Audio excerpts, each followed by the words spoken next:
اور عدالت کی طرف سے جسٹس محسن اختر کیانی صاحب نے سماعت کی اور ان کی طرف سے کہا گیا کہ سول رائٹس اور کرمنل کیس دو الگ الگ چیزیں ہیں۔ اسلام آباد ہائی کورٹ کے جسٹس محسن اختر کیانی صاحب نے سماعت کی۔ وزارت داخلہ اور خارجہ کے حکام کی عدم موجودگی میں سخت برہمی کا بھی اظہار کیا گیا۔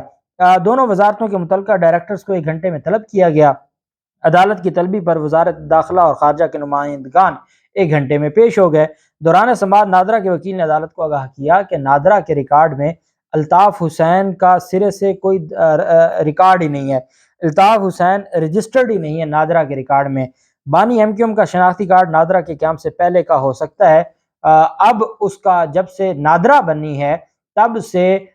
کوئی اس کا رجسٹریشن نہیں ہے اور اس کا کوئی اندراج نہیں ہے۔ عدالتی استفسار پر ڈپٹی اسپیکر داخلہ نے بتایا کہ اگر نادرا الطاف حسین کو نائکوپ جاری کر دے تو ہمیں کوئی اعتراض نہیں ہے۔ ڈپٹی اٹارنی جنرل نے کہا کہ الطاف حسین عمران فاروق قتل کیس میں اشتہاری ملزم ہے اور عدالتی حکم تک الطاف حسین کا شناختی کارڈ اور پاسپورٹ جاری نہیں کیا جا سکتا۔ جسٹس محسن اختر کیانی صاحب نے ریمارکس دیے کہ سول رائٹس اور کرمنل کیس دو الگ الگ چیزیں ہیں۔ وزارت داخلہ والے کیسے عجیب لوگ ہیں، کیا الطاف حسین کی درخواست کبھی دیکھی بھی ہے؟ ایک درخواست 2014 سے زیر التوا ہے، اسے دیکھیں تو صحیح۔ اگر الطاف حسین کی شناختی کارڈ کی درخواست مسترد کر دی ہے تو وہ بھی بتا دیں تاکہ ہم اس جو درخواست ہے اس کے اوپر سماعت کر سکیں یا ہم اس درخواست کو دیکھ سکیں۔ الگ الگ چیزیں ہیں تو عدالت نے کہا 2014 میں آپ کے پاس ایک درخواست پینڈنگ پڑی ہے، آپ نے اس کو منظور کیا، خارج کیا، کچھ تو بتائیں آپ نے اس درخواست کا کیا کیا ہے۔ عدالت نے سیکرٹری داخلہ کو وزارت خارجہ سے مشاورت کے بعد رپورٹ جمع کرانے کی ہدایت کی اور کیس کی سماعت 26 اکتوبر تک ملتوی کر دی۔ اب کیونکہ میں نے آپ کو بتایا تھا کہ وہ تو ایک ویڈیو بھی وائرل ہوئی ہے الطاف حسین کی جس میں وہ معافی مانگ رہا ہے بڑے انوکھے انداز میں،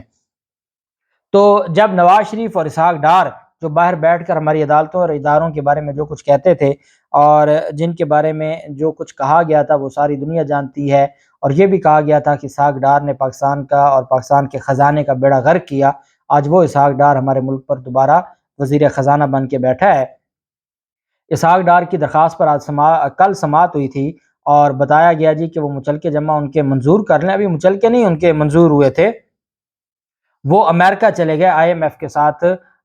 ڈیل کرنے کے لیے برطانیہ سے ہوتے ہوئے۔ تو اب عدالت میں جج بشیر صاحب تو تھے نہیں کل، تو ان کی جگہ جج اعظم خان صاحب تھے، اور اعظم خان صاحب کے پاس جب یہ معاملہ گیا تو انہوں نے ان کی جو درخواست تھی 1 روزہ حاضری معافی کی منظور کرتے ہوئے 9 نومبر کی تاریخ دی ہے، تقریباً 1 مہینے کی تاریخ کل دے دی گئی، اور یہ آمدن سے زیادہ اثاثہ جات کیس ہے اور یہ اولڈ کیس ہے، پرانا چلتا آ رہا ہے، تو وہاں پہ الطاف حسین کا بھی جو معاملہ ہے اس کو دیکھ لینا چاہیے۔ اور ہم کیا دیکھیں گے، ہم تو چیختے رہیں گے، روتے رہیں گے کہ یہ دہشت گرد ہیں، ان لوگوں نے کراچی کا بیڑا غرق کیا، ریاست کو بڑا نقصان پہنچایا، ریاست کے دشمنوں کے ساتھ بیٹھے رہے۔ حسین حقانی اگر آج یا جو طارق فاطمی جیسے لوگ ہیں ڈان لیگز کے، یا مریم نواز جیسے لوگ ہیں جو ڈان لیگز کے مرکزی کردار ہیں، اگر وہ دوبارہ سے فیورٹ ہو سکتے ہیں تو پھر تو کچھ بھی ہو سکتا ہے۔ ہم تو دعا کرتے ہیں کہ اللہ پاک ہمارے ملک کو ایسے لوگوں سے محفوظ رکھے۔ Chief justice Sindh high court کی طرف سے ایک اہم فیصلہ سامنے ہے۔ آپ جانتے ہیں کہ سندھ ہائی کورٹ کی جو تقرریاں ہیں سول ججز کی، اس کے اوپر پہلے بھی بہت سوال اٹھا تھا، اور یہ معاملہ جب سپریم کورٹ آف پاکستان میں گیا تھا تو سپریم کورٹ آف پاکستان نے برہمی کا اظہار کیا تھا اور رجسٹرار سندھ ہائی کورٹ کو طلب کیا تھا اور سرزنش کی تھی، اور عدالت نے تمام ججز کا جو ان کا جو تقرریاں ہیں جو لوور جوڈیشری ہے اس کا ریکارڈ طلب کیا تھا، اس میں بڑے پیمانے پر گھپلے تھے۔ اب کیا ہوتا ہے کہ